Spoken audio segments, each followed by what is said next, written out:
E me coube falar de um tema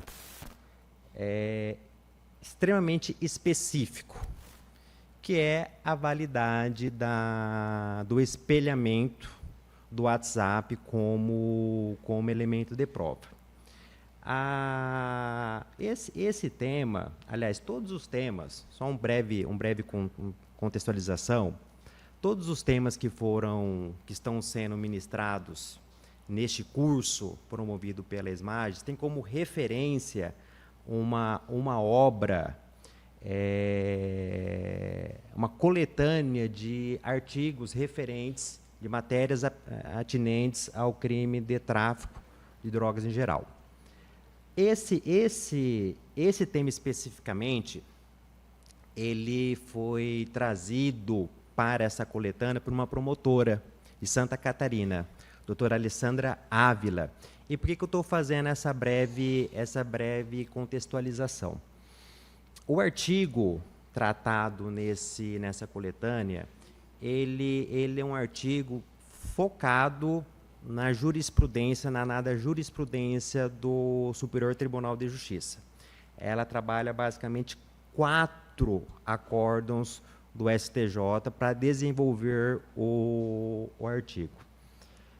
Aqui no nosso curso, eu considerei que falar apenas da jurisprudência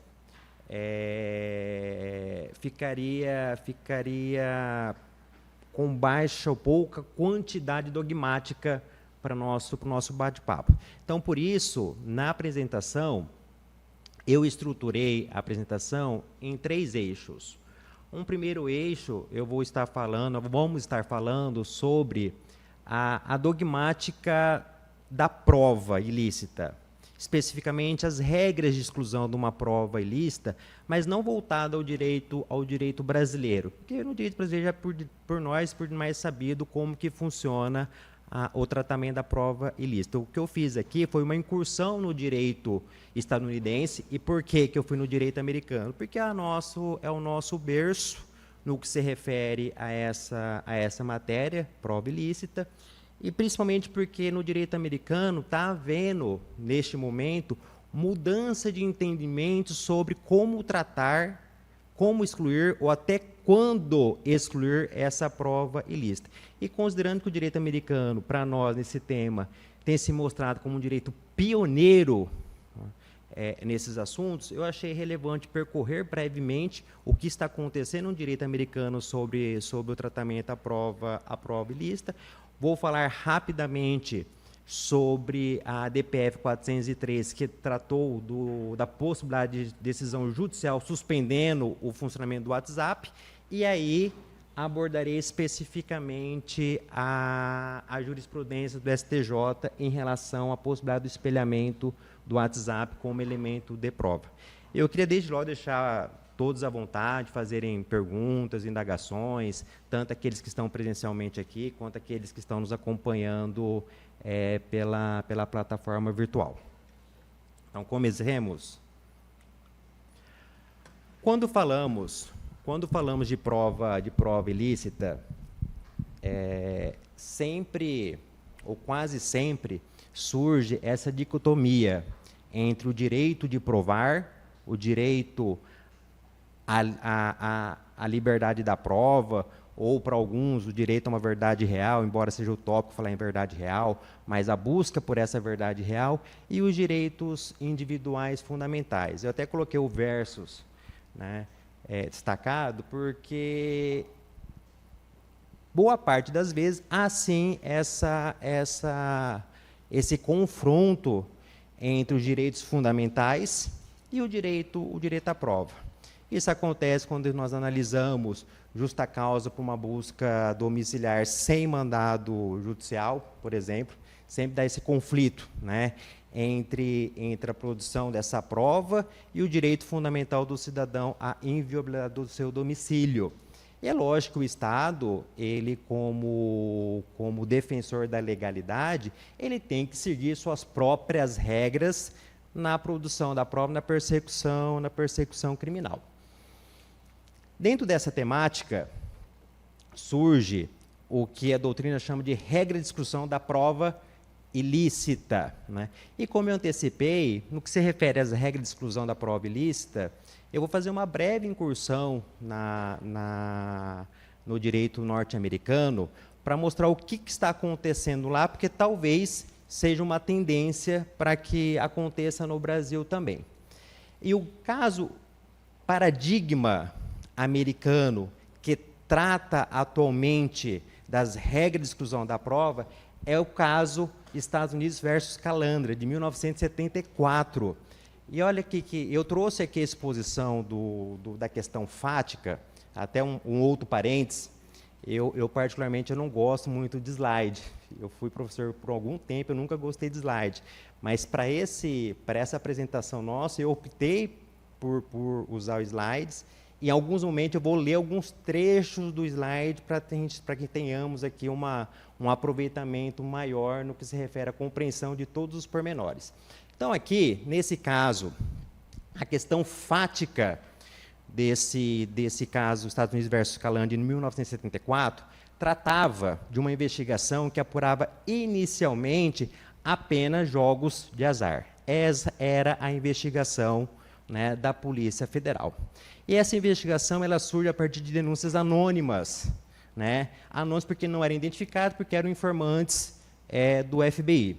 E com base nessas informações sigilosas, a polícia pleiteou e conseguiu um mandado de busca e apreensão no estabelecimento comercial do John Calandra. Lembrando que ali tínhamos dois fatores. O primeiro fator, que era essas informações, digo aqui, anônimas, porque não era identificado os denunciantes, e também tinha como escopo a investigação de jogos de azar. Esse mandado ele foi deferido, a polícia cumpriu o mandado no estabelecimento comercial daquele investigado, não encontrou nenhum elemento de prova relacionado ao jogo de azar, mas encontrou elementos de outro crime, que seria um crime aqui de agiotagem, né? E aí, com uma peculiaridade, o policial que realizou a busca, um dos policiais que cumpriu a busca e apreensão no comércio, ele tinha conhecimento dessa outra investigação por agiotagem, e por isso ele identificou a relevância daqueles documentos. E acabou que ele apreendeu esses documentos relacionados a uma investigação diversa. Foi discutido, nesse caso, é que preciso fazer só uma distinção, foi discutido, nesse caso, a validade dessas notas, a apreensão dessas notas promissórias, e com desdobramento, né?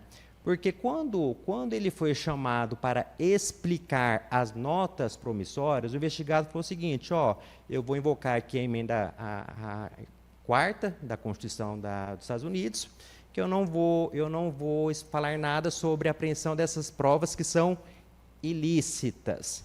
E a discussão surgiu exatamente sobre a obrigação ou não dele prestar informações decorrentes da apreensão dessas notas fiscais. Notas promissórias, desculpem. Então, em primeiro grau e segundo, a Justiça entendeu por anular as provas apreendidas, sobre o fundamento que a busca e apreensão não teria justa causa por conta do anonimato daquelas informações, e também porque o cumprimento do mandado de busca e apreensão ultrapassou os limites objetivos da ordem. E assim, por consequência, foi assegurado ao investigado o direito de não responder aos questionamentos do grande júri proveniente das provas declaradas ilegais. O grande júri aqui é uma fase preparatória dentro do procedimento americano de admissão ou não de uma acusação formal. Isso chegou na Suprema Corte Americana. E olha que interessante, né? Até então, até o julgamento desse precedente específico, o direito à exclusão da prova ilícita era tratado pelo direito norte-americano como um direito constitucional, porque o fundamento para a exclusão dessa prova era exatamente os direitos individuais fundamentais. Então, aquela prova prendida no comércio ou na residência, o fundamento da não utilização dessa prova era a tutela ao domicílio, a tutela à liberdade individual daquele investigado. Em 74, quando foi julgado este caso especificamente, pela primeira vez a Corte Americana procedeu o que a doutrina chama de desconstitucionalização do direito à prova. Manteve-se o direito à exclusão da prova ilícita, mas não mais com base em premissas constitucionais, porque entendeu o seguinte, que o direito à exclusão da prova, veja, aqui não foi elidido o direito à exclusão dessa prova, aqui não foi autorizado o uso da prova ilícita, o que se fez foi uma mutação sobre o seu fundamento. E aqui se disse o seguinte, que o direito à não utilização de uma prova ilícita dentro de uma investigação, ele tem como fundamento a perspectiva inibitória destinado ao agente policial. É o que ele chama de efeito dissuasório. O que se pretende aqui é dissuadir a autoridade policial, o agente policial, a praticar violações aos direitos fundamentais. O ponto de fundamentação não é mais os direitos fundamentais. O olhar que se faz aqui é um olhar muito mais pragmático, não é? Anular essa prova contribui ou não contribui para a prevenção de outros ilegalidades praticadas pelos policiais. Isso é importante porque, além de mudar o fundamento principal, que até então tratava-se da regra de exclusão como uma norma constitucional, ao mudar esse fundamento, permitiu-se relativizar o uso dessa prova. Porque a partir do momento em que a exclusão ou não de uma prova não é analisada a partir de direitos fundamentais, surge a possibilidade de analisar a efetividade e a necessidade da exclusão dessa prova. É com base nessa nova roupagem que surge a discussão sobre o custo para o Estado. O Brasil fala em proporcionalidade e razoabilidade da exclusão da prova. Embora não seja reconhecido pelos tribunais, mas há quem defenda essa discussão sobre o custo social da exclusão de uma prova. É com base na desconstitucionalização do direito à prova que, por exemplo, o direito americano fala da boa-fé na manutenção da prova. Então, por exemplo, imagine uma hipótese em que o policial ele vai cumprir o mandado de busca e apreensão e erra o endereço.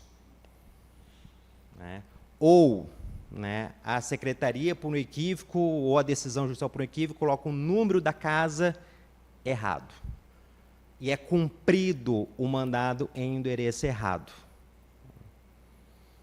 Esse policial que cumpre o mandado em endereço diverso, ele não agiu com má fé. Aí, quando a gente pensa na perspectiva de excluir essa prova decorrente dessa busca e apreensão, que foi realizado com boa fé, eu não tenho, dentro dessa perspectiva, a necessidade de excluir essa prova. Ou, olha uma outra hipótese. Um mandado de busca e apreensão que futuramente é anulado por algum vício de competência, um vício de fundamentação. O policial que foi cumprir esse mandado de busca e apreensão, ele agiu com boa fé. Aquele policial que, acreditando que é a justa causa por uma busca sem mandado, ele age com boa fé.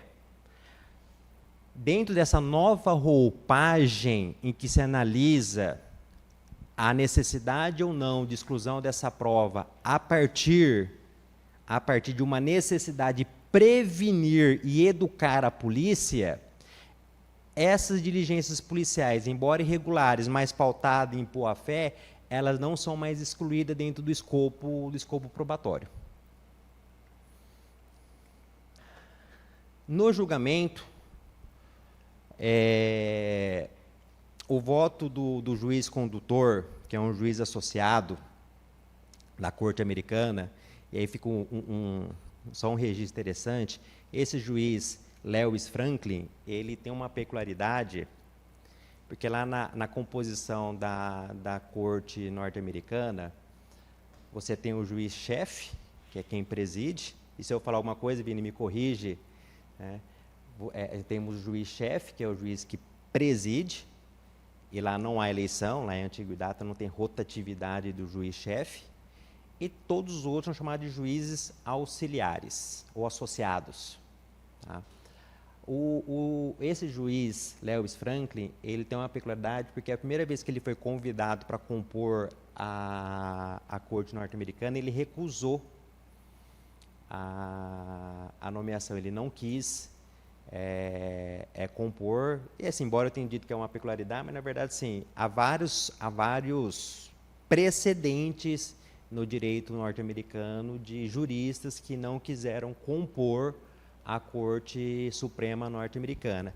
E o juiz Lewis Franklin foi um desses episódios, ele também recusou o primeiro convite, e na segunda oportunidade, 3 anos depois, com muita insistência, que ele aceitou a nomeação. Também ficou apenas, se não me engano, 17 anos, e depois ele também saiu da Suprema Corte. Embora lá a vitaliciedade, doutor João Bosco, é realmente vitalício, né? Temos lá magistrados com 87 anos, salvo me engano, ainda compondo a Suprema, não temos lá não há a compulsória. E olha só o que ele disse, ó. No contexto habitual de um julgamento criminal, o acusado tem o direito à supressão das provas obtidas através de buscas ilegais e também do uso derivado desta. Aqui ele está falando da prova ilícita primária e a prova ilícita derivada.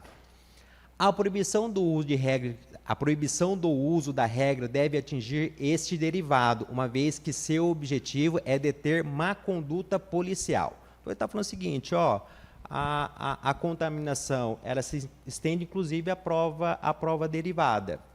No contexto de um grande júri, acreditamos que o dano a essa instituição, a partir da extensão sem precedentes da regra de exclusão instados pelo entrevistado, supera o benefício de qualquer possível efeito dissuasor incrementado. Seria.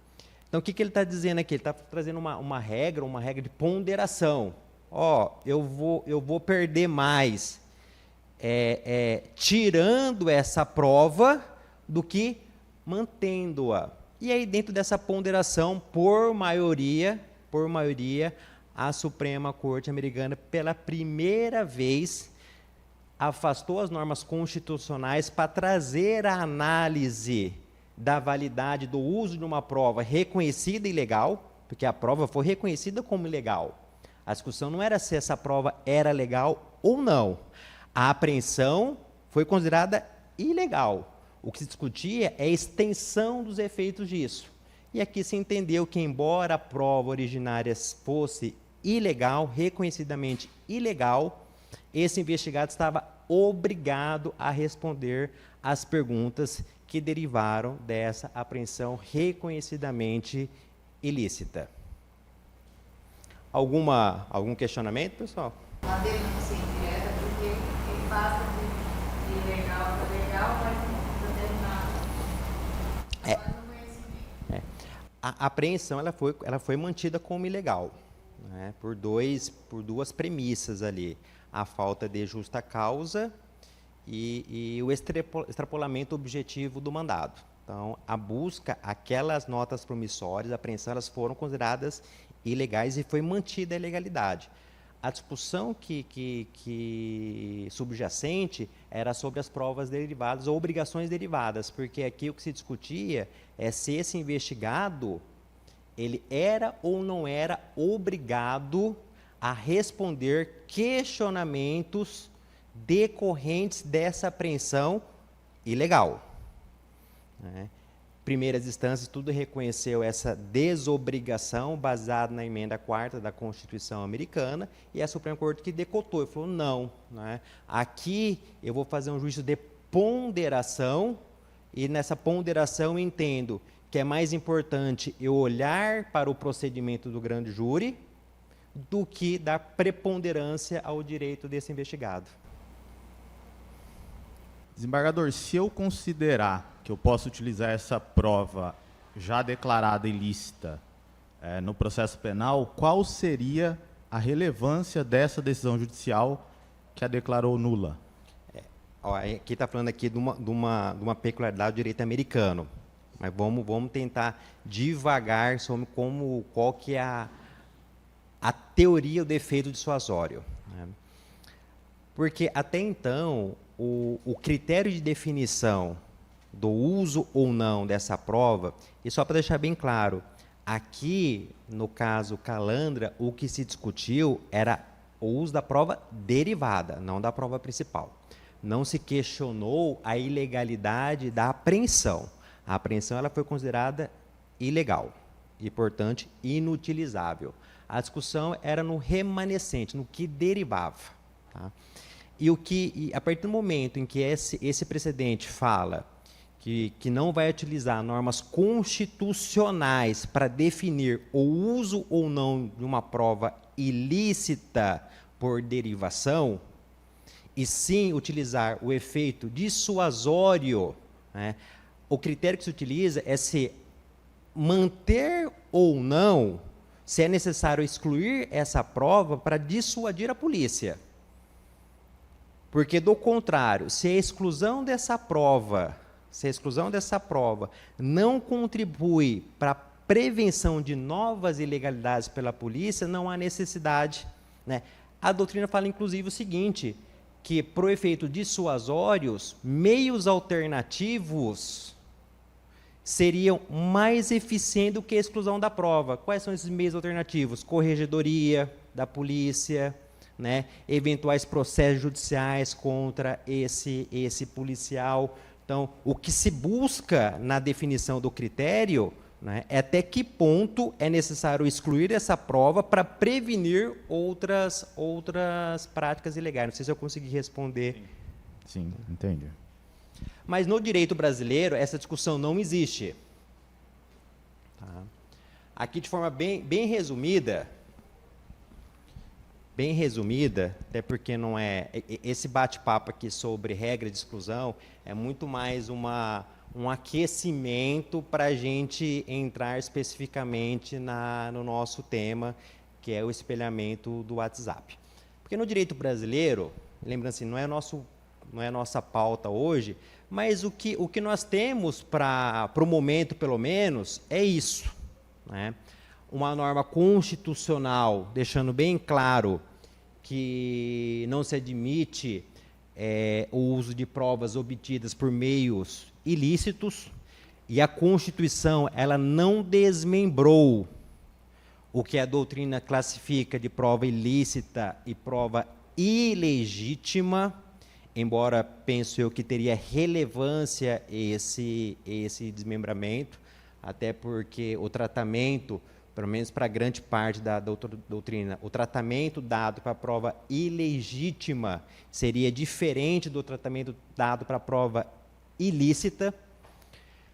E o Código de Processo Penal, que ele traz a reprodução da inadmissibilidade da prova, se ela tiver violação a direitos constitucionais ou legais, e a exceção eu trago uma exceção, porque eu acho que quando a prova derivada, se não tiver nexo de causalidade, nem seria bem uma exceção, mas é trazida aqui, e a fonte dependente. E a fonte dependente é uma inspiração da regra de tratamento norte-americana. Aqui, né, a doutrina americana, quando ela trata do caso Calandra, ela trata que o caso Calandra, ele permitiu flexibilizar o uso da prova ilícita derivada, ele traz várias hipóteses, como a ação de boa-fé do policial, o uso eficiente de meios alternativos de prevenir e punir esse agente policial, e também trata, inclusive, da fonte dependente como uma derivação daquele julgamento.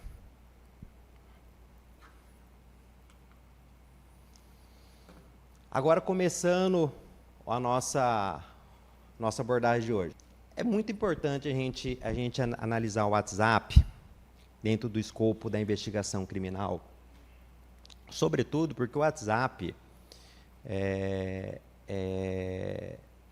acredito que é a principal ferramenta hoje de comunicação, tanto no que se refere a mensagens de texto, áudio, arquivos, quanto a meio ligações.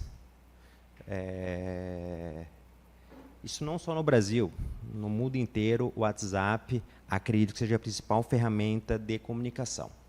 E o WhatsApp ele tem uma característica, não só o WhatsApp, o Telegram e outros aplicativos semelhantes, ele tem uma característica que é a criptografia de ponta a ponta. Isso impede que a autoridade policial consiga interceptar esse fluxo. Tá? Porque só consegue abrir a mensagem quem recebe e quem envia. Dentro desse fluxo, né, não é possível interceptá-la. Isso gerou já alguns problemas de ordem judicial. Eu trouxe essa DPF 403, que está em andamento no Supremo Tribunal Federal. Ela não discute especificamente a criptografia do WhatsApp. Esse não é o ponto. Mas a criptografia do WhatsApp é o que justificou a decisão judicial que é o objeto da TPF. Porque o juiz de Lagarto, Sergipe, ele determinou que o WhatsApp interceptasse as comunicações dentro do escopo de uma investigação criminal. E o WhatsApp não cumpriu. E aí digo eu, achismo, tá? Digo eu. Não cumpriu porque há uma impossibilidade técnica de cumprir, a não ser que se quebre a criptografia, ou que o WhatsApp forneça a criptografia. Já aconteceu isso antes, em outros aplicativos. Dr. João Boa, o senhor lembra daquele aparelho da BlackBerry? Eles tinham um aplicativo, se não me engano, chamado BBM, se não me engano, que era um aplicativo de conversa também, da marca da BlackBerry. Ele também tinha uma criptografia de ponta a ponta. E eu lembro que as pessoas usavam muito aquele aplicativo, inclusive, ou sobretudo, para fins ilegais.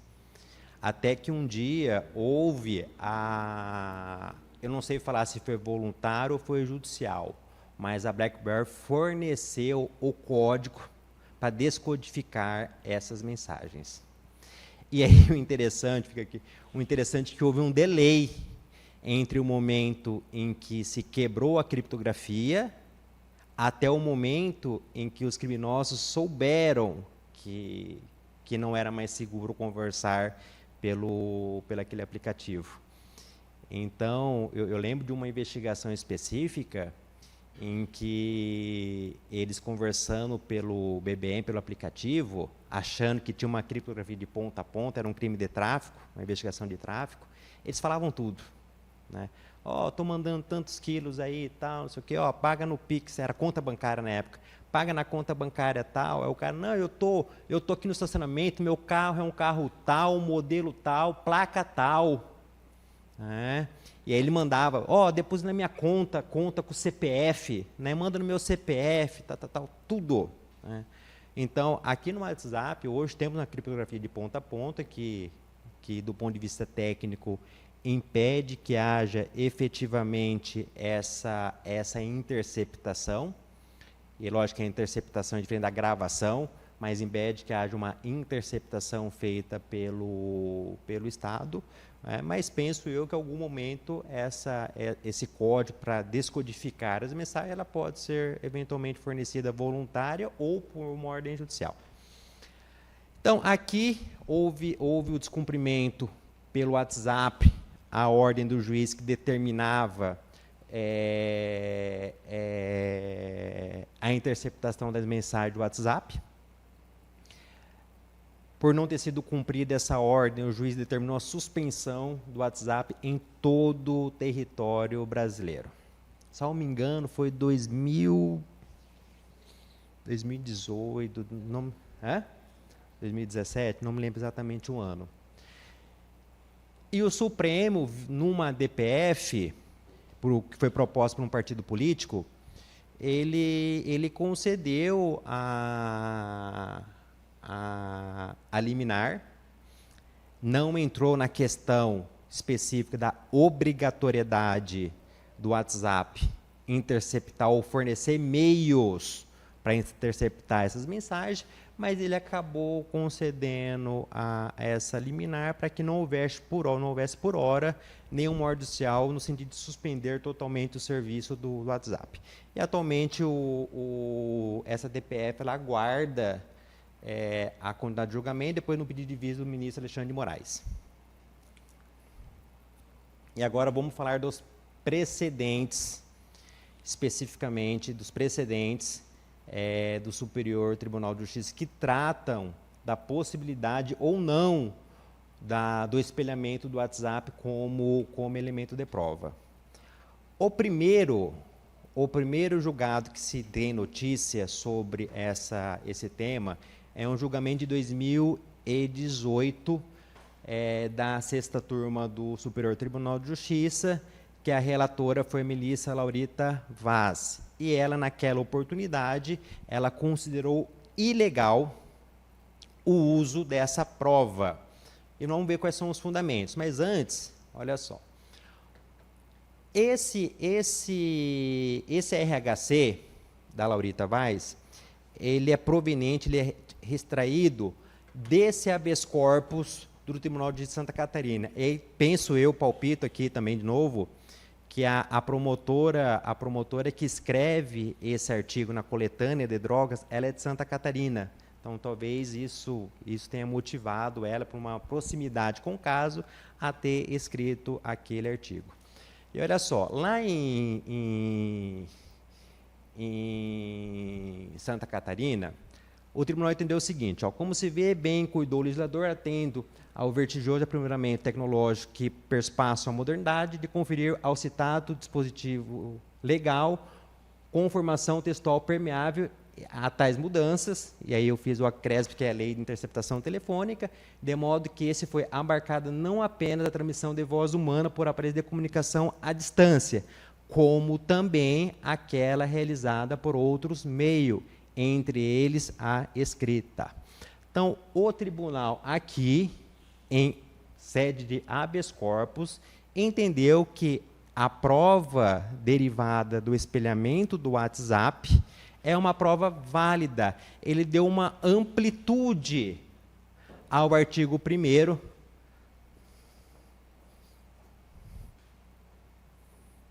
Tá bom? Imagina. Ele deu uma amplitude à interpretação do artigo 1º da Lei 9.296 de 1996, que trata exatamente das interceptações telefônicas, para falar o seguinte, que esse dispositivo legal, quando autorizou a interceptação do fluxo telefônico, abarcou mais do que a conversa, né? Abarcou também a comunicação escrita. E dentro a partir dessa perspectiva, o Tribunal de Justiça de Santa Catarina, ele entendeu que não havia ilegalidade no espelhamento do WhatsApp para fim de investigação criminal. Esse é o caso pragmático que sobe pela primeira vez para o Superior Tribunal de Justiça. Nessa oportunidade, a ministra ela teve uma compreensão diametralmente oposta para falar que não era possível fazer essa analogia, essa interpretação extensiva à lei de interceptação telefônica, e por isso ela anulou essa prova a partir de 3 fundamentos principais. Primeiro, ela fala o seguinte, em resumo, Porque o investigador de polícia tem a concreta possibilidade de atuar como participante tanto das conversas que venham a ser realizadas, quanto das conversas que já foram registradas no aparelho celular. Isso geraria uma indevida presunção absoluta da legitimidade dos atos investigativos. O que ela quis dizer aqui? O que isso aborda? Todos nós aqui usamos o espelhamento do WhatsApp no nosso dia a dia. E o espelhamento ele gera uma duplicidade de interação.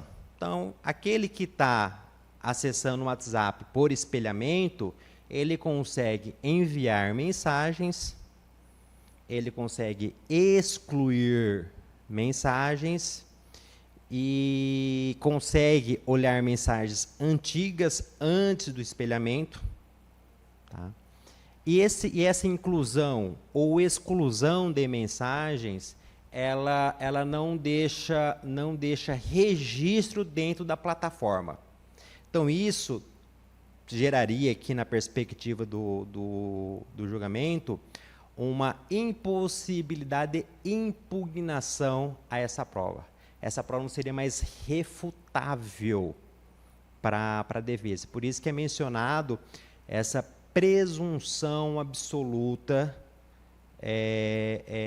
que o espelhamento do WhatsApp geraria dentro da persecução criminal. Então, esse foi o primeiro ponto trazido aqui pela ministra para criar uma distinção do que se refere à interceptação telefônica tradicional para o espelhamento do WhatsApp. O segundo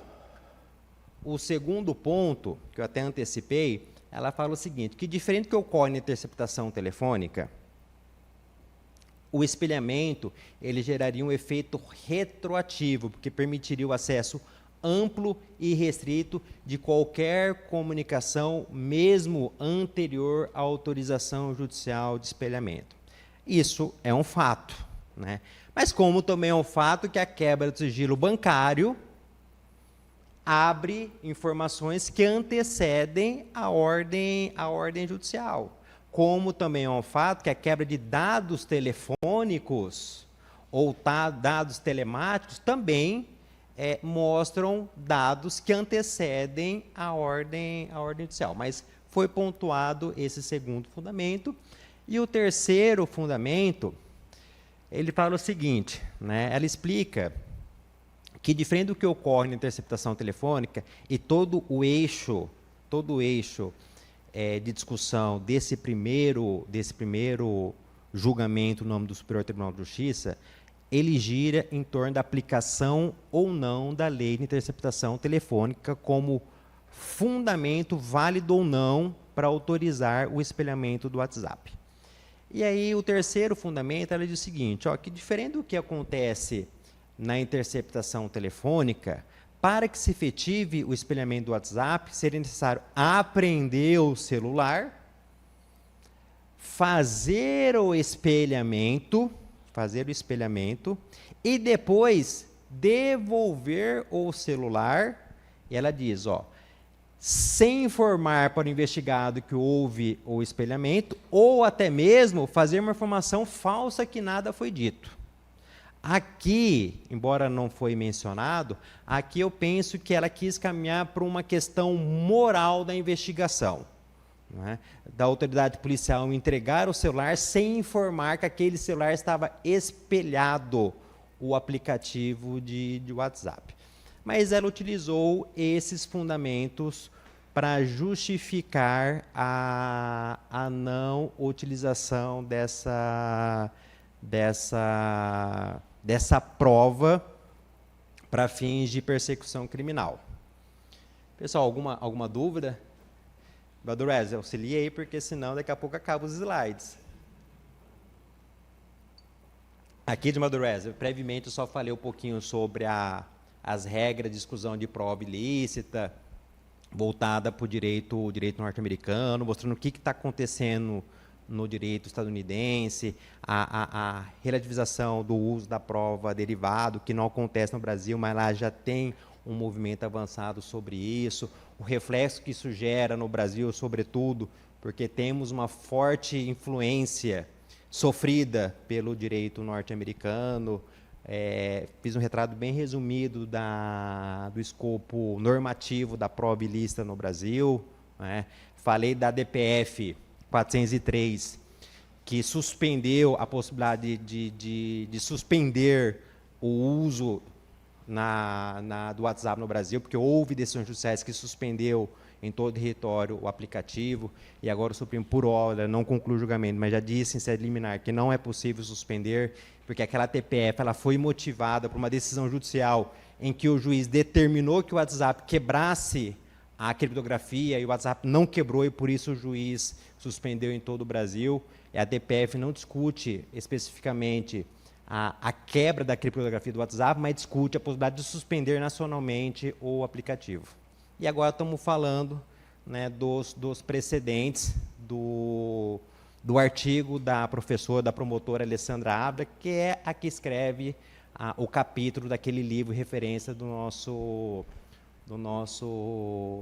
curso. Além dos fundamentos principais trazidos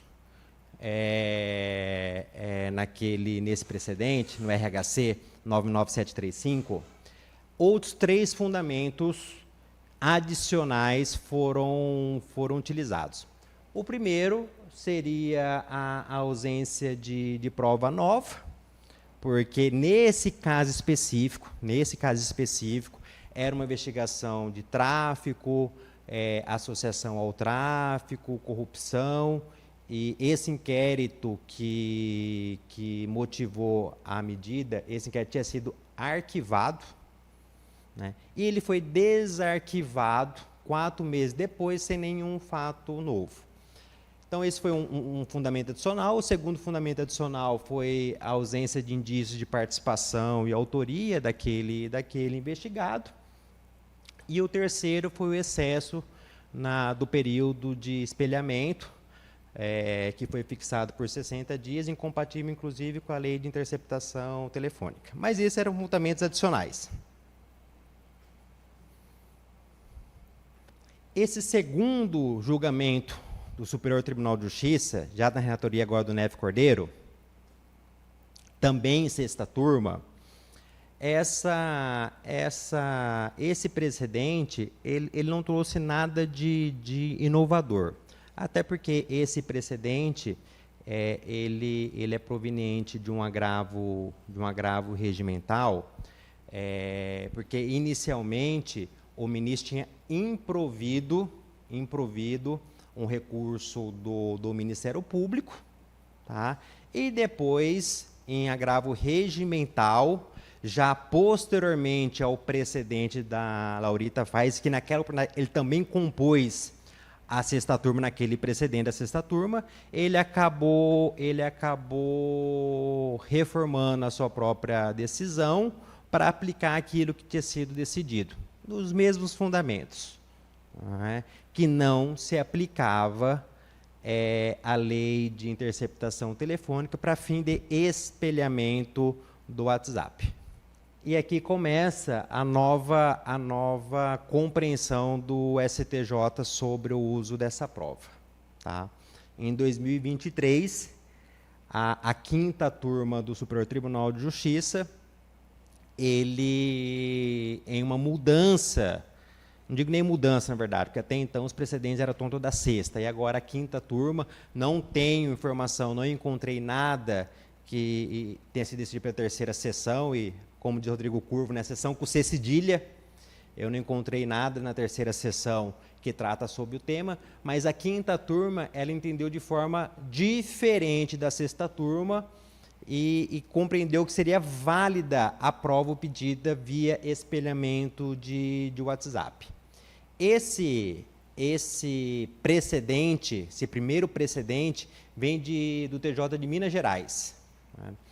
Lá o TJ, olha só, ele, numa apelação criminal, o TJ de Minas Gerais acolheu uma preliminar de nulidade e diz o seguinte: conforme se verifica da orientação do colendo STJ, e a orientação que ele se refere aqui, eu baixei esse acórdão para analisar, a orientação que ele se refere aqui é justamente o RHC da ministra Laurita Vaz, que fala que essa prova é ilícita. Então, ele utilizando daquele precedente da Laurita Vaz, o TJ de Minas falou o seguinte, ó, que conforme se verifica da orientação jurisprudencial do colente STJ, a legislação atinente às interceptações, ali deve ser uma crase, tá? As interceptações telefônicas não há de ser aplicada, por analogia, à quebra de sigilo de dados realizados por meio de espelhamento de WhatsApp web, não havendo previsão para este meio de prova híbrida. Então, ele fala exatamente o que foi dito lá atrás. Ó, não tem como aplicar a lei de interceptação telefônica e, por isso, essa prova é inválida. E essa premissa que sobe para o STJ nesse RESP. E o ministro Reinaldo Fonseca, ele fala o seguinte, que a lei de interceptação permite, em seu artigo 1º e parágrafo único, a quebra de sigilo que concerne a comunicação de dados, mediante ordem judicial fundamentada. Neste ponto reside a permissão normativa para a quebra do sigilo de dados informáticos, na hipótese, e de forma subsequente para permitir a interação, a interceptação e a infiltração do agente, inclusive pelo meio cibernético, consistente no espelhamento do WhatsApp web. A lei de interceptação, em combinação com a lei das organizações criminosas, na hipótese, outorga legitimidade, legalidade, edita o rito, regra procedimental, a mencionado espelhamento, em interpretação progressiva, em conformidade com a realidade atual, para adequar a norma à evolução tecnológica. E, ao longo da sua decisão, ele utiliza, do ponto de vista normativo, três leis. Ele fala da própria lei de interceptação telefônica, que ele dá essa interpretação extensiva ao artigo 1º e parágrafo único, para falar que a permissão aqui vai além da conversa meramente dita, conversada, para incluir também mensagens, conversas escritas. Eles abordam as figuras da infiltração de agente, previsto na Lei 2.850 de 2013, e também na Lei Antidrogas, a Lei de Drogas. Fala, inclusive, da infiltração do agente virtual, que está previsto na Lei do crime organizado, a possibilidade de você infiltrar virtualmente um agente em ambientes de associação criminosa para fins de investigação criminal. E ele também, o precedente menciona o Marco Civil da Internet, que prevê a possibilidade de acessar os fluxos de comunicação em ambiente virtual mediante ordem judicial. Então, o Reinaldo Fonseca, ele utiliza essas três bases normativas para justificar a validade da prova derivada do espelhamento do WhatsApp. E aí ele vem fazendo vários enfrentamentos ao precedente da sexta turma. Isso é um ponto interessante, porque mais do que ele trazer a base normativa para fundamentar a validade dessa prova, ele, na sexta turma, eles acabam por enfrentar todos os pontos trabalhados no paradigma da sexta turma. E fala o seguinte, ó, a ação controlada e a infiltração, que se configuram como técnica especial de investigação voltada ao combate da criminalidade moderna, deve ser admitida quando a prova não puder ser produzida por outros meios disponíveis, desde que comprovada a sua necessidade. E aí ele começa, ó, é o que se dá na hipótese dos autos, como autorizado espelhamento via software WhatsApp web, como meio de infiltração investigativa, na medida em que a interceptação de dados direta, feita no próprio aplicativo original do WhatsApp, se denota, por vezes, despicienda, em fase da conhecida criptografia ponta a ponta que vigora no aplicativo original, impossibilitando o acesso ao teor das conversas ali entabuladas. Concebe-se plausível, portanto, que o espelhamento autorizado via software WhatsApp Web pelo usuário de persecução se denota equivalente à modalidade de infiltração do agente, que consiste, como asseverado, meio extraordinário, mas válido de obtenção de prova. O que eu acho importante extrair desse trecho? Quando ele destaca a necessidade dos meios de investigação se adaptarem à realidade da macrocriminalidade, o direito ele sempre vai estar, ou quase sempre está, atrás da evolução da sociedade, né? E isso não é diferente no que se refere às formas de investigação, até porque a criminalidade em geral ela é muito mais dinâmica do que os meios de investigação, sobretudo aqueles meios de investigação dispostos em lei. Vamos lembrar que hoje não, acho que nos últimos anos não se vê mais nenhuma efetividade em interceptações telefônicas convencionais. Há muitos anos, eu não vejo uma investigação que é pautada em grampo telefônico. A nossa legislação regulamentou o grampo telefônico, mas hoje é totalmente, ou quase totalmente, inutilizável o grampo telefônico. Sim, lógico. Eu estive por 3 anos e meio no núcleo de inquéritos, né? Eu estive respondendo por 3 anos e meio no núcleo de inquéritos e havia, na época, pedidos de interceptação telefônica, mas a efetividade já não era mais grande coisa, né? Eu me lembro quando estive lá em Barra do Bugres, 20 anos atrás, né? Pegava muita coisa com interceptação telefônica e hoje não pega mais nada. Os delegados acho que ainda fazem pedidos de interceptação telefônica, mas não acho quase nada, né? O espelhamento, a criminalidade se adaptou muito rapidamente a tudo isso e a gente vê o esforço da jurisprudência de vir atrás também se adaptando para acompanhar esse movimento.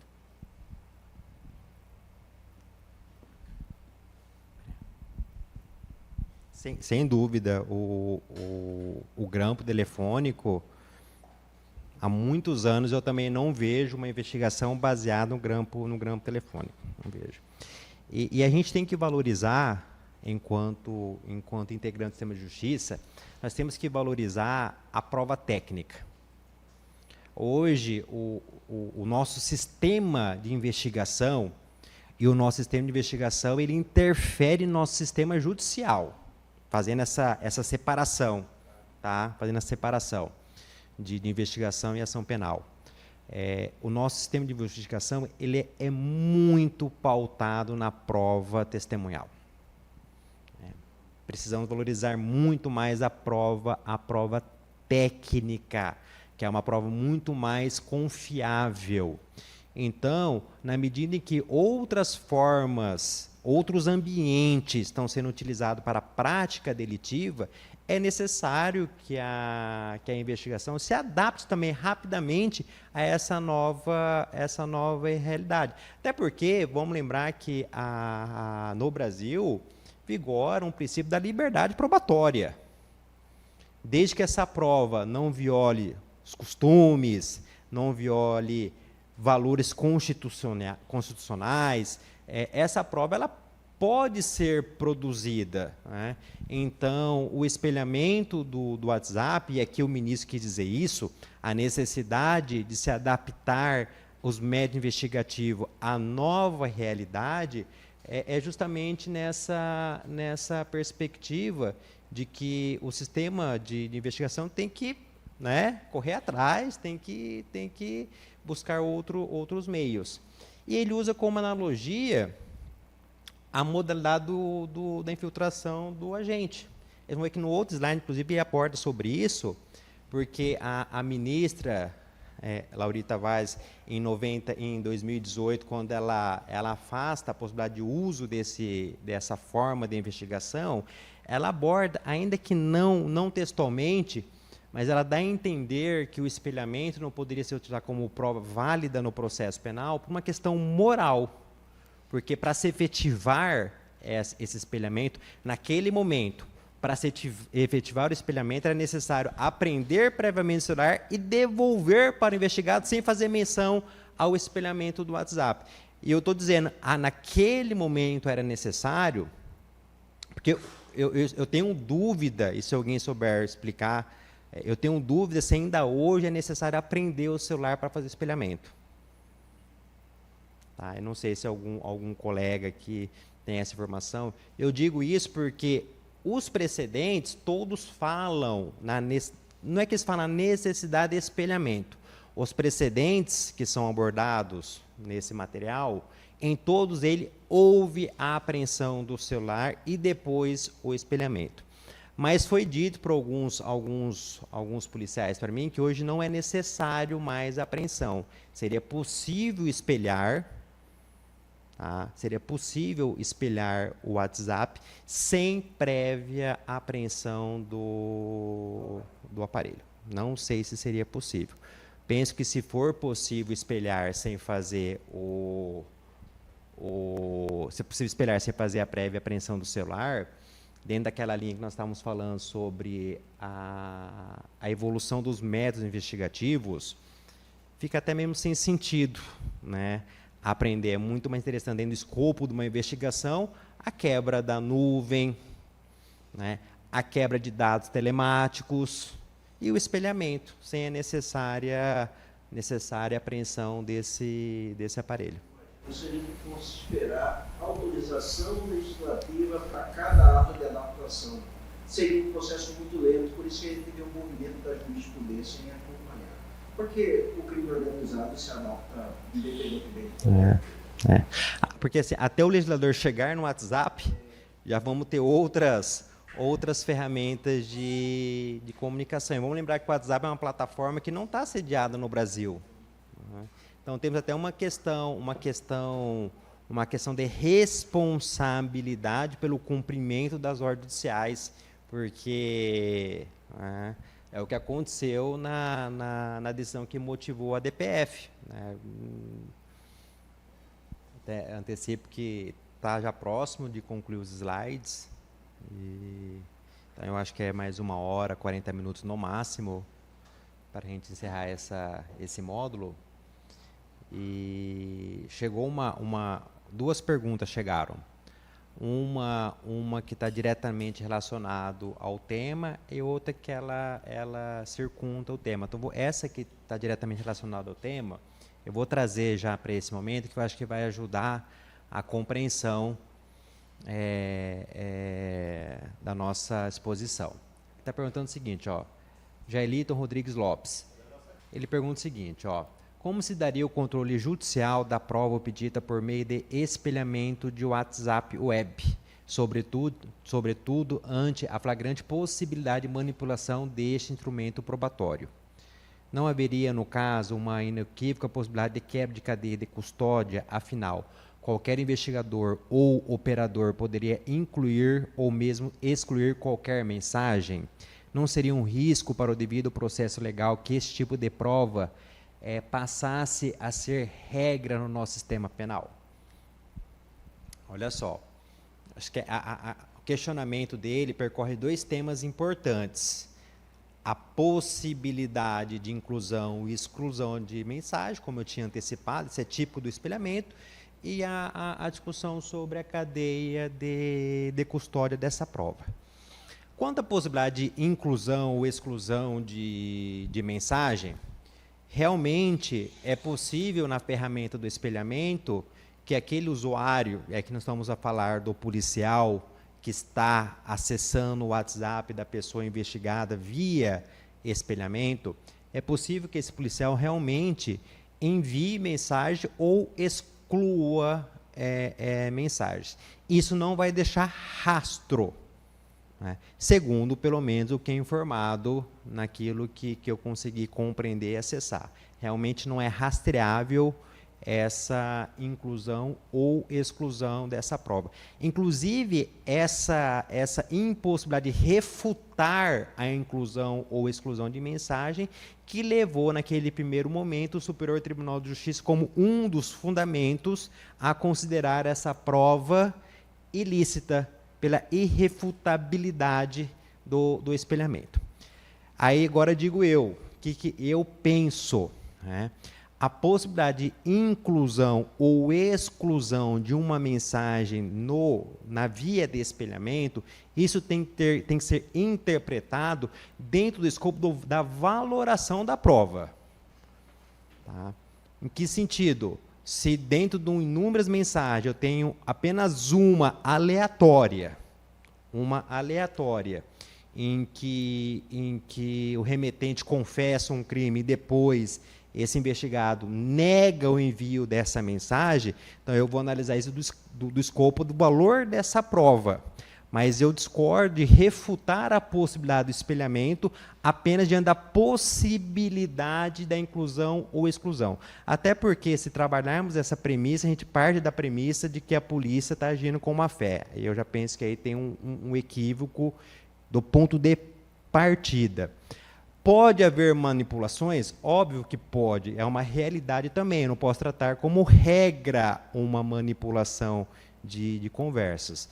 Por isso que eu penso que é possível admitir, né, e eventuais impugnações que vão motivar a valoração. Então, um contexto muito diferente daquela que eu tenho uma mensagem isolada, confessando que depois o réu nega, inclusive atribui ao investigador a inclusão daquela mensagem, numa situação em que você tem um diálogo longo, uma interação, né, de mensagens que se conectam com o elemento externo à conversa. Então, aqui em resumo, penso que no que se refere à possibilidade de inclusão e exclusão, isso tem que ser tratado dentro do campo da valoração da prova. E no que se refere à cadeia de custódia, existem ferramentas, nem vou entrar aqui tanto no escopo jurisprudencial da cadeia de custódia, mas existem ferramentas em que a polícia consegue gerar metadados da conversa. Existem ferramentas. A exemplo, tem aquele... Verificate. O Celebrite não gera metadados, eu acho. Mas o Verificate gera... mas da extração. E porque o espelhamento, o policial ele vai utilizar o computador, né, dele ou da unidade policial, enfim. Mas é possível fazer a certificação do que está na tela do computador via Verificate. Então, aí você teria uma segurança na cadeia de custódia. Sem contar que, né, se não tiver nenhum elemento que evidencie manipulação, né, isso por si só superaria a questão da cadeia de custódia. Espero que tenha respondido. O STJ tem decidido que precisa ter a droga para haver a condenação. Ou seja, a técnica do espelhamento seria apenas um meio para se chegar ao fim, né? Então, sem a droga, não haveria condenação. Então, eu vejo que essa questão do controle da prova tem que culminar também na apreensão da droga, né? Sem dúvida. Desembargador Hélio, bom dia. Bom dia. Marcos Machado, Bom dia, desembargador eu gostaria, já lhe parabenizando aí pelo conteúdo, mas só fazer um apontamento nessa intervenção do colega sobre a apreensão. O STJ tem realmente estabelecido a imprescindibilidade da apreensão individualizada, sobretudo relacionando ao tráfico, mas tem se posicionado, isso foi um avanço, em relação às associações e organizações criminosas, ou seja, não está deixando de responsabilizar e nem reconhecer a responsabilidade penal daqueles que estão envolvidos nessa atuação em grupo, né, em concorrência criminosa, seja em associação, seja em organização criminosa. Essa é a mais recente posição do STJ. E aproveitando também para tentar contribuir com toda a história que Vossa Excelência trouxe, também recentemente, isso também me parece absolutamente uma evolução, né, que nós precisamos entender.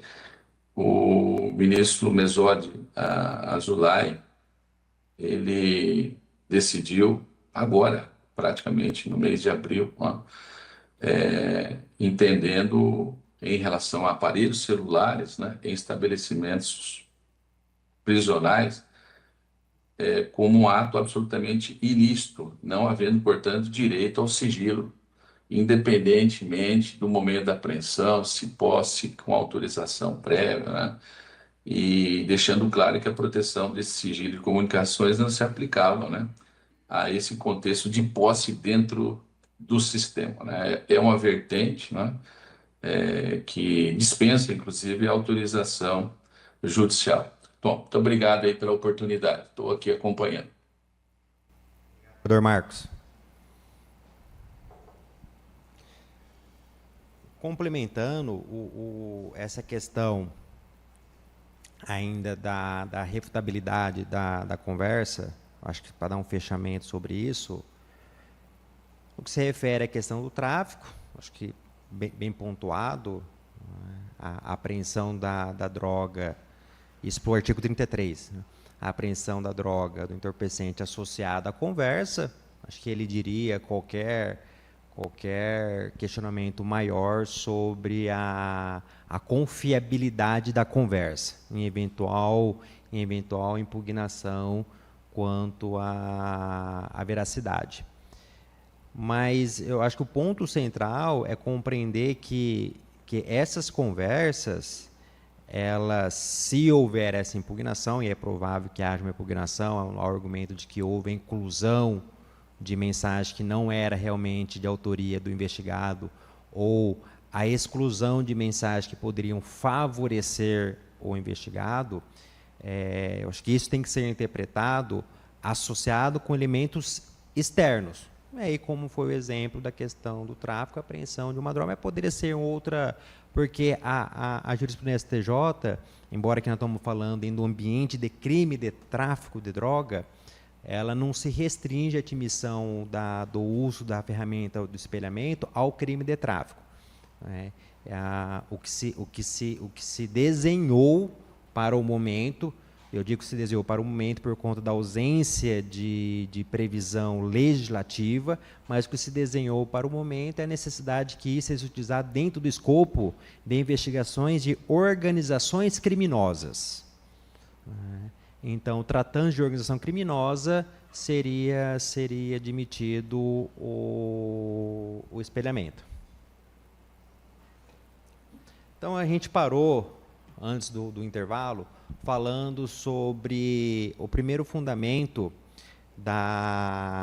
do ministro Reinaldo Fonseca, que admite o espelhamento do WhatsApp como elemento de prova válida para fins de persecução criminal. E aqui ele trouxe, a gente estava falando, sobre a equivalência que ele adota no julgamento, a equivalência desse meio de prova com a modalidade da infiltração de agente e também esse fundamento que ele utiliza de ponderar eventuais proteções aos direitos individuais com a necessidade de uma investigação eficiente.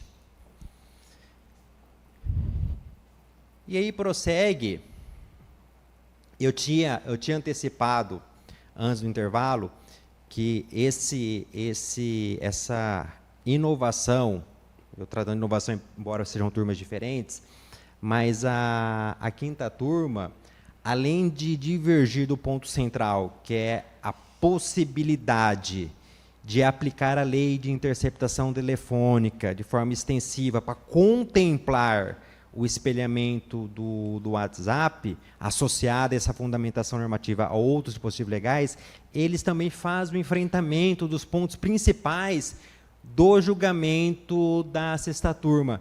E fala o seguinte, inclusive esse ponto que foi objeto da pergunta anterior. Ele diz o seguinte, que a boa-fé dos policiais, ela é presumida.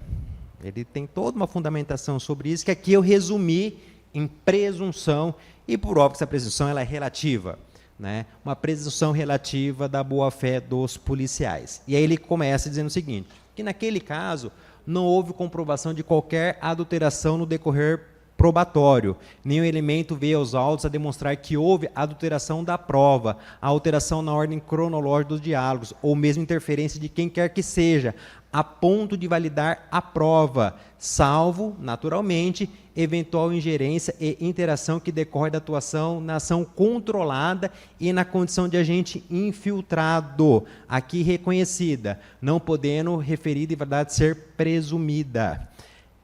Dá a entender, inclusive, que ele permite que haja uma interação na perspectiva da figura do agente da ação controlada, do agente infiltrado especificamente.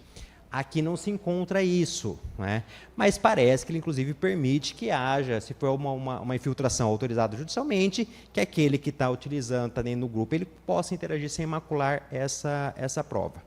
Ele continua o seguinte, ó, nada obstante se possa, aí ele vai para aquele campo moral da prova que no primeiro precedente é utilizado como fundamentação, falando que essa devolução do aparelho de celular, depois de prévio espelhamento, sem comunicar ao investigado que ele estaria sendo monitorado, teria uma certa imoralidade nessa prova. E agora o STJ enfrenta isso especificamente. Fala o seguinte, ó, não obstante se possa levantar problemas de ordem moral na utilização dessa ação controlada e do agente filtrado, levantando-se infrações e limites éticos, observação feita no bojo do voto condutor do acordo exarado pelo tribunal recorrido, o fato é que o crescimento e desenvolvimento de novas formas de atuação da criminalidade coloca o processo em xeque, na medida em que a persecução penal realizada nos moldes tradicionais, com métodos de investigação já comumente conhecidos, tem se mostrado insuficiente no combate à delinquência organizada moderna. A gente volta novamente, né, para esse olhar de efetividade da investigação, né? E não me parece, aí, com todas as vezes, não me parece que essa questão de ordem moral, como apontado no paradigma anterior, seja um impeditivo à produção da prova. Porque a interceptação telefônica tradicional também não é previamente comunicada. A quebra de sigilo telemático também não é previamente comunicada. Não faz, aliás, sentido algum. A operação policial não é previamente comunicada. Ó, quero te avisar aí que amanhã, 6 da manhã, estaremos na sua casa fazendo... Né? Até porque, ao praticar crimes, também não há ética na prática desse crime. Mas, enfim, o que eu achei interessante, eu trouxe esse recorte, foi o enfrentamento direto que o ministro faz em relação ao aspecto moral do espelhamento do WhatsApp. E, a grosso modo, ele diz isso, né? Ó, temos que ter novas ferramentas, né? A criminalidade moderna ela é muito mais dinâmica do que o nosso processo legislativo, então, por óbvio, que dentro dos limites permitidos, e os limites que eu me refiro aqui, aquilo que foi mencionado, a prova ela não precisa ser tarifada, não precisa ser uma prova legal, desde que a prova, ainda que não tenha previsão direta no texto normativo, ela não esbarre em valores constitucionais ou bons costumes, ela pode ser, sim, produzida. E ele também fala sobre a garantia à não autoincriminalização. E diz o seguinte, ó, contudo, o respeito ao acusado na condição de sujeito processual tão somente impede que o Estado obrigue o investigado a produzir provas contra si mesmo. Desta forma, se o investigado vinha produzir de forma espontânea prova apta a colaborar com a sua inculpação, referida à prova deverá ser valorada no processo, ante a sua validade. É o que se dá na hipótese do multimencionado espelhamento. Então, ou seja, né, espelhar esse WhatsApp não geraria nenhuma violação à garantia da não autoincriminação, porque aquele sujeito investigado ele estaria conversando de forma voluntária e, por isso, não haveria nenhuma mácula nessa prova. Algum questionamento? Estamos caminhando para o final, viu? Posteriormente, o que se tem de notícia nos tribunais superiores sobre essa temática especificamente, tá? são esses dois agravos regimentais, né? 2023 ainda do Reinaldo Fonseca, fundamentando as mesmas balizas do que foi exposto aqui, né? De 2023 e depois agora recente, agosto de 2024. E essa questão chegou também no TSE, no agravo em recurso especial, relatoria do ministro André Mendonça, e lá no TSE foi utilizado exatamente os mesmos fundamentos, paradigma aqui exposto. Então, o que se tem hoje de cenário de recorde jurisprudencial no STJ são esses precedentes. Mato Grosso, eu não encontrei nenhum precedente. Desconheço se algum colega se deparou com isso. Acho que seria interessante manifestar, mas por hora eu desconheço, não encontrei nada. E temos aqui de relevante também, que é o julgamento do TSE. Foi mandado um precedente, que é exatamente o que foi já antecipado pelo desembargador Marcos Machado, que é a possibilidade de acesso, aqui, ó, agravo regimental em agravo recurso especial 2.838.464, que trata exatamente da apreensão, da possibilidade de acesso a aparelho celular quando apreendido em unidade prisional. Não é o tema diretamente aqui tratado, mas é um tema relevante. E aí, como foi enviado para nós aqui, fazer um breve comentário, ele diz basicamente isso, ó, que como o preso não tem direito a aparelho de celular no interior da unidade prisional, por consequência, não tem direito a essa intimidade e inviolabilidade de suas comunicações. E o STJ, nessa oportunidade, considerou válido o acesso ao aparelho de celular sem autorização judicial, tanto a apreensão quanto o acesso, inclusive incluindo aqui o acesso às mensagens de WhatsApp. E aí, nessa oportunidade, entendeu que não havia nenhuma nulidade por ausência de violação a direito subjetivo desse detento. Pessoal, da minha parte é isso. Se tiver alguma consideração, alguma pergunta, fique à vontade, senão vamos encerrar. Desembargador Marco Machado, quer fazer a fala, o desfecho?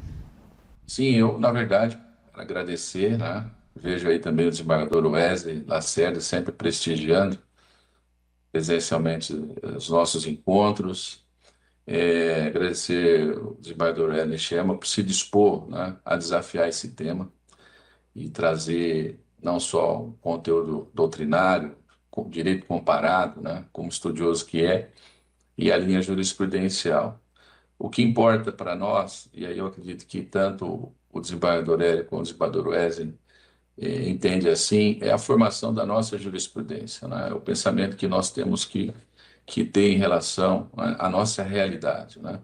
Mato Grosso, ele eu tenho dito, um laboratório de experiências criminosas. Não que isso seja positivo, mas isso nos dá uma obrigação quase que no âmbito nacional de criarmos entendimentos que certamente serão desafiados por recursos levados ao Superior Tribunal de Justiça. E esse alinhamento de câmaras e o diálogo entre desembargadores, sobretudo de juízes e assessores, que o curso tem essa finalidade, na base, né? O primeiro enfrentamento, o primeiro encontro, a primeira avaliação, a primeira interpretação, é que motiva o curso, né? Só para dar um testemunho, eu estive agora em Brasília representando o tribunal no evento do STJ com a Interpol, né? Uma entidade que, segundo, né, a história, na verdade, a gente ouve, eu nunca tive a curiosidade de entender o que seria a Interpol, qual que é a importância, né, sobretudo para o sistema de justiça, né? Então, tudo isso foi um desafio, né, de conhecimento nessa oportunidade. E lá eu descubro, né, uma entidade que o Brasil é signatário desde 1956, salvo engano, mas ela nasce em 1923 e nunca havia ocorrido o encontro entre, né, os policiais que formam, são policiais cedidos do mundo inteiro, de mais de 196 países, para formar essa entidade, é um organismo internacional, que é de apoio, né? Justamente apoio judiciário. O ministro Herman Benjamin, todos sabem que tem uma matriz no direito público, sobretudo ambiental, ele fez questão, né, de dizer claramente que o juiz precisa se envolver, precisa conhecer a segurança pública, precisa entender os mecanismos de persecução penal, precisa entender a tecnologia, precisa entender como a criminalidade está sempre um passo à frente, né, da atuação oficial, da atuação de defesa dos direitos públicos, né, não só individuais do ponto de vista humanos, mas aquilo que é o direito-dever, né, do Estado apurar, do Estado aplicar a lei. Então, isso realmente foi algo importante e eu vejo que o nosso curso, sobretudo com cada experiência de cada um, com cada tema, ele está exatamente ou vem de encontro diretamente a esse pensamento do ministro Herman Benjamin e está até, vou dizer, eu faço sempre a defesa da prata da casa, né? É uma posição de vanguarda. O nosso tribunal sempre, através da nossa escola e, sobretudo, da comissão, trazendo, impulsionando temas que envolvem aí o conhecimento, a conscientização e, sobretudo, respostas, né? Então, eu quero fazer esse registro, até porque eu vejo que o desembargador Hélio Chema trouxe também um material, né? Esse material, certamente por ele, será disponibilizado, não só para os integrantes do curso, mas para a escola, para que a gente possa transmitir, né, para todos aqueles juízes, assessores, até colegas, né, que não puderam, por alguma razão, ou não despertaram ainda o interesse, né, para esse conhecimento desse tema que, a meu ver, é de altíssima relevância social, não só em razão da violência, né, que tem trazido. E aí eu me refiro, obviamente, à atuação de organizações criminosas, associações para o tráfico. O que me assusta hoje é o nível de crueldade, né? Eu não sei se todos os juízes, assessores, os colegas que estão à frente, né, dessa preocupação, eles têm tido a oportunidade de assistirem a alguns vídeos, né, que estão nos autos, vídeos de execução, né?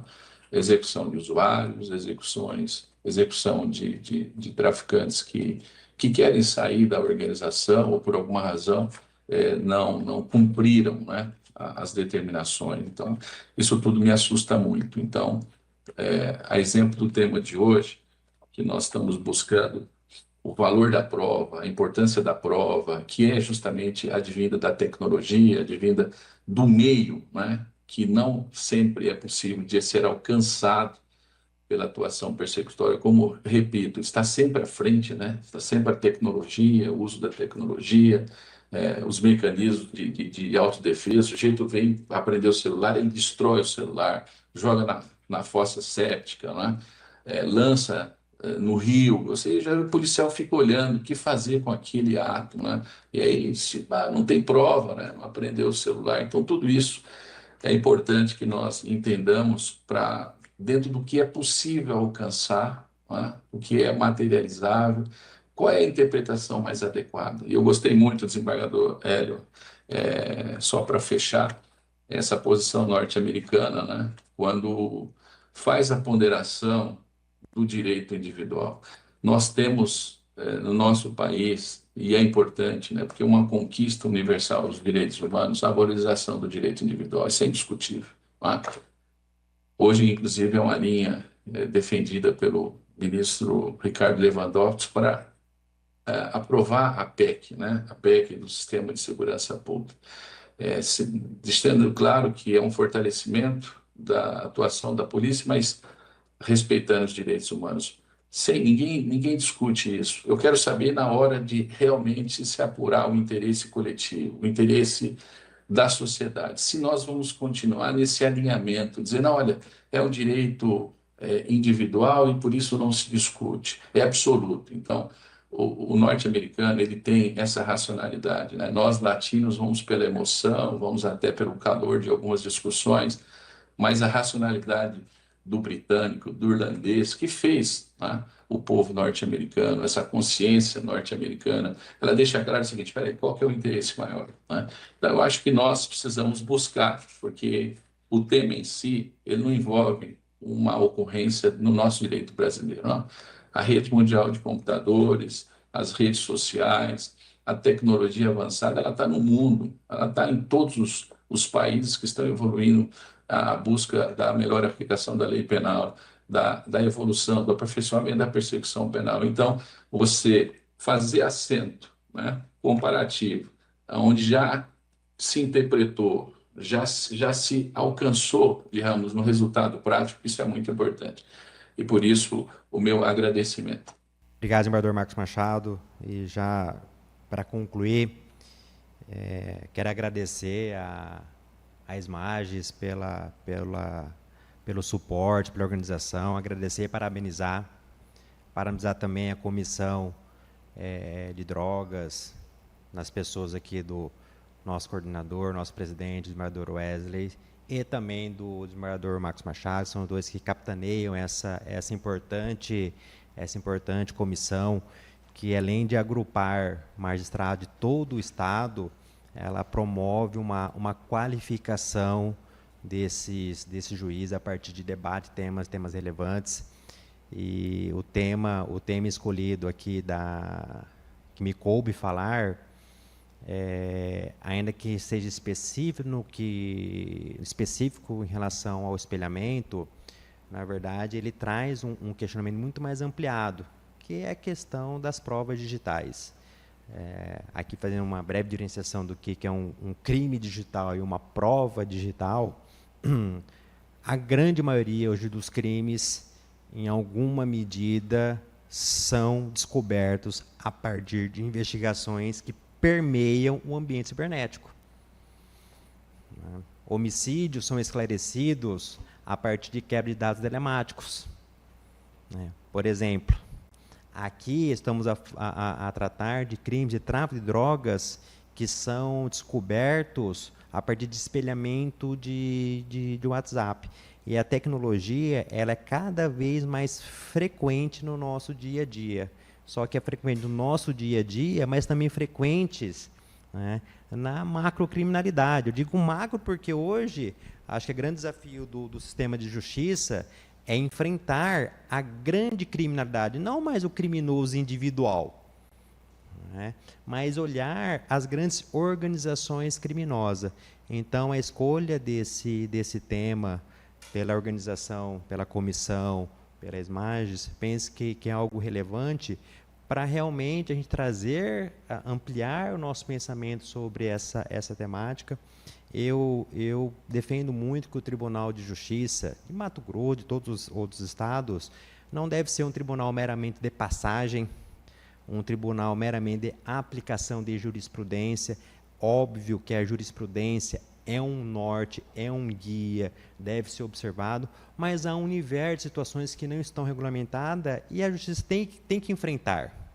Né? Tem que ter coragem de enfrentar, tem que ter coragem de inovar nas suas decisões, sobretudo nessa perspectiva que foi tratada hoje, necessidade da jurisprudência, nossa também, naquilo que a gente pode criar, nos adaptarmos à realidade, né, ao que está acontecendo, sob pena de sermos uma justiça ineficiente no que se refere ao enfrentamento dessa criminalidade existente aqui em Mato Grosso, enfim, em todo o Brasil. Bom, com essas considerações, agradeço muito a atenção de todos, agradeço ao desembargador Wesley, doutor João Bosco, todos meus assessores, Vinícius, Andréia, enfim, todos que estiveram aqui nessa parte dessa manhã. Obrigado.